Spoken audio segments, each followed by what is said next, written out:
Hello friends, mummy's kitchen craft में आप सबका स्वागत है। आज हम बनाएंगे सीताफल रबड़ी। सीताफल का दूसरा नाम शरीफा भी है। सीताफल जो रामायण से भी इसकी कथा जुड़ी हुई है। ऐसा कहा जाता है कि वनवास के दौरान माता सीता ने श्री राम को इस फल को खाने के लिए दिया था, तब से इसका नाम सीताफल पड़ गया। शरीफा सीताफल खाने में इतना मीठा होता है कि इसके कुछ अलग अलग व्यंजन भी बनते हैं, जिसमें से आज हम बनाएंगे सीताफल रबड़ी। सीताफल को कई तरह से खाया जाता है, जैसे कि सलाद, स्मूदी और शेक बनाकर। आज हम बनाएंगे सीताफल रबड़ी। सीताफल रबड़ी के लिए मैंने 2 लीटर दूध का उपयोग किया है और 1 किलो सीताफल का पल्प यूज़ किया है। और पल्प मैंने सीताफल का घर में ही निकाला है। इसका जो सीड्स से एक्सट्रैक्ट निकालना होता है वो मैंने घर में ही निकाला है। उसको हम 2 तरीके से निकाल सकते हैं, जिसमें एक तरीका है जो पुराना है, जो पहले से ही हम बनाते रहते हैं। दूसरा है मशीन का तरीका।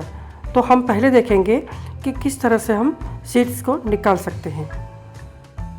सीताफल एक्सट्रैक्ट निकालने से पहले हम पहले दूध गर्म करने के लिए रख देंगे, क्योंकि दूध को भी हमें आधा पौना घंटा उबालना है ताकि वो भी गाढ़ा हो जाए। दूध को हम मोटे बर्तन में निकालेंगे, जिससे कि वो तले पर दूध चिपके नहीं और हमें बार बार हिलाने की ज़रूरत भी ना पड़े। तब तक हम सीताफल का एक्सट्रैक्ट निकालेंगे। सीताफल की रबड़ी बनानी हो तो मार्केट में जो बड़े सीताफल मिलते हैं, बड़ी आँख वाले सीताफल मिलते हैं, उसी को लाने चाहिए, जिससे कि हमें जो मेहनत करनी होती है इसको निकालने के लिए वो थोड़ी सी कम हो जाए।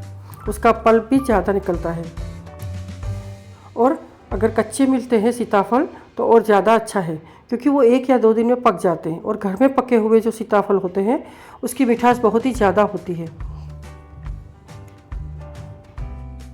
हमने पहले 1 किलो सीताफल के इस तरह से इसके छिलकों से अलग कर दिया है। छिलका अलग होने के बाद इसे इस तरह से थोड़ा मैश कर लीजिए, जिससे इसका पल्प बनाना इजी हो जाए। अब इसमें आधा कप दूध मिलाना है, जिससे हमें ब्लेंड करना आसान हो जाए।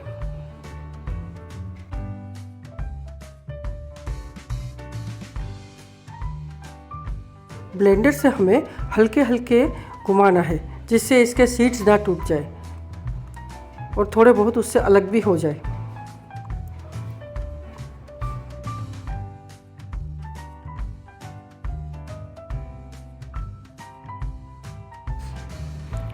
ब्लेंड करने के बाद ये सीड्स और इसका जो पल्प है वो अलग हो गया है, लेकिन अभी हमें इसके सीड्स निकालने हैं।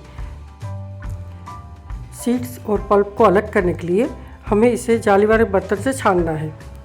हमारे घरों में ऐसी छलनी होती ही है, तो हम इससे इसका एक्सट्रैक्ट को अलग कर सकते हैं। इस तरह से ये सारा पल्प बहुत ही बढ़िया से निकल आता है। इसका हम किसी भी तरह से यूज़ कर सकते हैं। अभी हम सीताफल का पल्प फूड प्रोसेसर से निकालेंगे। उसके अंदर एक स्पेशल जाली आती है, उसकी एक स्पेसिफिक जाली होती है, उसी से ये एक्सट्रैक्ट अपना अलग कर देता है और सीड्स उसके ऊपर रह जाते हैं। तो अभी हम उसी तरीके से निकालेंगे, जिसमें बहुत ही कम टाइम लगता है। कम से कम 2-3 मिनट में ही सारे सीताफल में से पल्प निकल जाता है। ये इस तरह के हम सारे सीताफल को निकाल के मिक्सी के अंदर, फूड प्रोसेसर के अंदर हम डाल देंगे। सीताफल हेल्थ के लिए भी बहुत ही फायदेमंद होता है। इसे कस्टर्ड एप्पल, शुगर एप्पल और चेरी मोया, शरीफा आदि नाम से भी जाना जाता है। यह फल विटामिन सी, मैग्नीशियम और विटामिन B6 का और आयरन का बहुत बड़ा स्रोत है। हार्ट के पेशेंट के लिए भी सीताफल बहुत ही फ़ायदा करता है। ये विंटर्स में ही आता है, ज़्यादातर बारिश के बाद और सर्दियों में ये फल आते हैं। सीताफल की तासीर ठंडी होती है, इसलिए सीताफल के कोई भी चीज़ रात को नहीं खानी चाहिए। अगर इसे खाना है तो दिन में ही बना के खाएं। तब तक हमारे ये सीताफल का एक्सट्रैक्ट भी निकल गया है। अभी हम देखेंगे कैसा निकला है। देखिए, ये पूरे सीड्स ऊपर आ गए हैं और उसका पल्प नीचे बढ़िया से निकल आया है।